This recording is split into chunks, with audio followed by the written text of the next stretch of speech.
मूर्ख ऊंट की कहानी। एक घना जंगल था जहां एक खतरनाक शेर रहता था।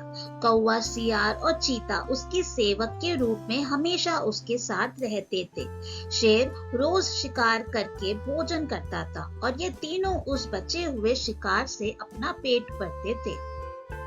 एक दिन उस जंगल में एक ऊंट आ गया जो अपने साथियों से बिछड़ गया था। शेर ने कभी ऊंट नहीं देखा था। कौवे ने शेर को बताया कि ये ऊंट है और ये जंगल में नहीं रहता, शायद पास के गांव से यहाँ आ गया होगा। आप इसका शिकार करके अपना पेट भर सकते हो। चीता और सियार को भी कौवे की बात अच्छी लगी। तीनों की बात सुनकर शेर ने कहा कि नहीं, ये हमारा मेहमान है, मैं इसका शिकार नहीं करूंगा। शेर ऊंट के पास गया और ऊंट ने उसे सारी बात बताई कि वो किस प्रकार अपने साथियों से बिछड़कर जंगल में पहुंचा। शेर को उस कमजोर ऊंट पर दया आई और उससे कहा कि आप हमारे मेहमान हैं, आप इस जंगल में ही रहेंगे। कौवा, चीता और सियार इस बात को सुनकर मन ही मन ऊंट को कोसने लगे। ऊंट ने शेर की बात मान ली और जंगल में ही रहने लगा।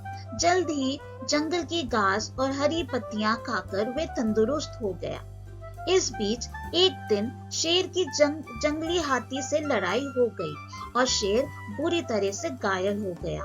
वे कई दिन तक शिकार पर नहीं जा सका। शिकार ना करने पर शेर और उस पर निर्भर कौवा, चीता व सियार कमजोर होने लगे। जब कई दिनों तक उन्हें कुछ भी खाने को नहीं मिला तो सियार ने शेर से कहा कि महाराज, आप बहुत कमजोर हो गए हैं और अगर आपने शिकार नहीं किया तो हालत और ज्यादा खराब हो सकती है। इस पर शेर ने कहा कि मैं इतना कमजोर हो गया हूँ कि अब कहीं भी जाकर शिकार नहीं कर सकता। अगर तुम लोग किसी जानवर को यहाँ लेकर आओ तो उसका शिकार करके मैं अपना और तुम तीनों का पेट भर सकता हूँ। इतना सुनते ही सियार ने तपाक से कहा कि महाराज, अगर आप चाहे तो हम ऊंट को यहाँ लेकर आ सकते हैं, आप उसका शिकार कर लीजिए।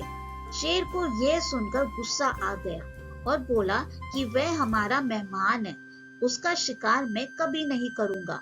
सियार ने पूछा कि महाराज, अगर वो स्वयं आपके सामने खुद को समर्पित कर दे तो?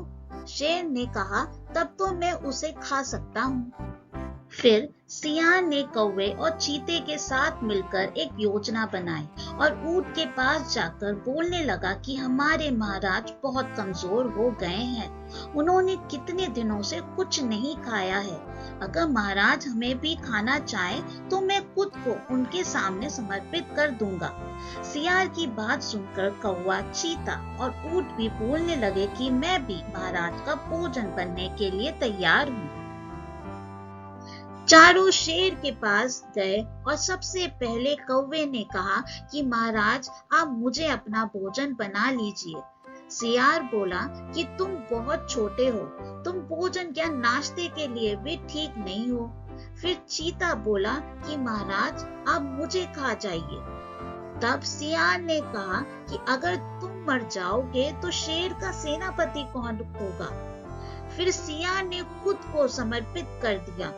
तब कौवा और चीता बोले कि तुम्हारे बाद महाराज का सलाहकार कौन बनेगा। जब तीनों को शेर ने नहीं खाया तब ऊंट ने भी सोचा कि महाराज मुझे भी नहीं खाएंगे क्योंकि मैं तो उनका मेहमान हूँ। ये सोचकर वो भी बोलने लगा कि महाराज, आप मुझे अपना भोजन बना लो।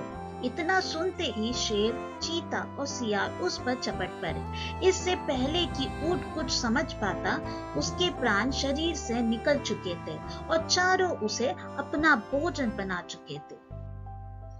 कहानी से सीख। इस कहानी से हमें ये सीख मिलती है कि हमें बिना सोचे किसी की बातों में नहीं आना चाहिए। साथ ही चालाक व धूर्त लोगों की मीठी मीठी बातों पर कभी भरोसा नहीं करना चाहिए। दोस्तों, अगर ये वीडियो अच्छा लगे please like, share and subscribe करें। Thank you for watching.